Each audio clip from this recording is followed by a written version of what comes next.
जय हिंद बच्चों, welcome in Hindi class and I am your Hindi teacher.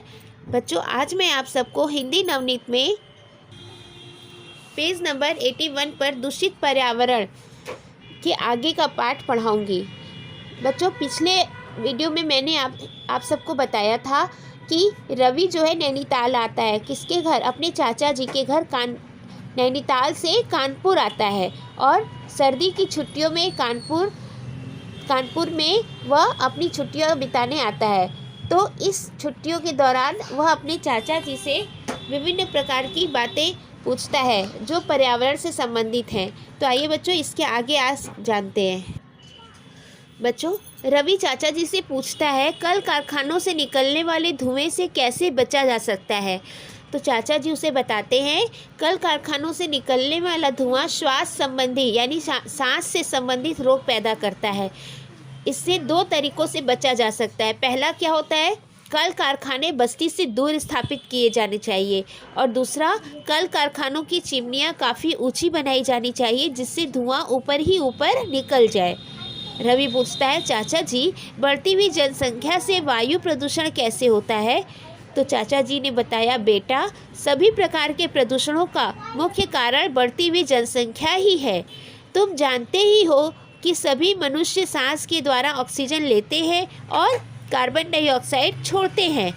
इसके विपरीत पेड़ पौधे जो है कार्बन डाइऑक्साइड लेते हैं और ऑक्सीजन छोड़ते हैं। इस प्रकार प्रकृति में संतुलन बना रहता है। यदि जनसंख्या बढ़ती गई और पेड़ पौधे कम होते गए तो यह संतुलन बिगड़ जाएगा। उस स्थिति में वह स्थिति बहुत ही भयंकर हो जाएगी। इसलिए बढ़ती हुई जनसंख्या पर हमें रोक लगाना चाहिए। फिर रवि पूछता है चाचा जी, जल कैसे दूषित होता है।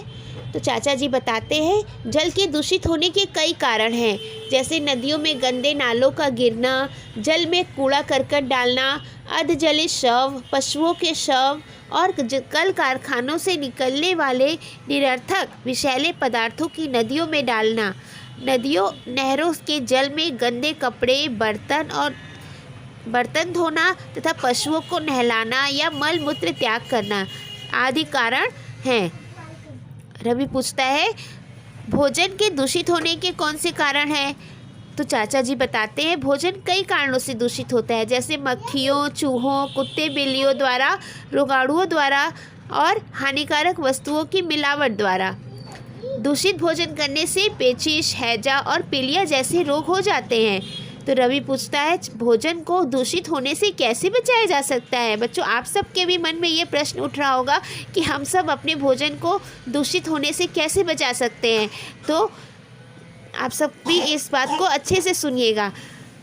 इसके लिए यह आवश्यक है कि खाने पीने की वस्तुओं को स्वच्छ बर्तनों में पकाया जाए।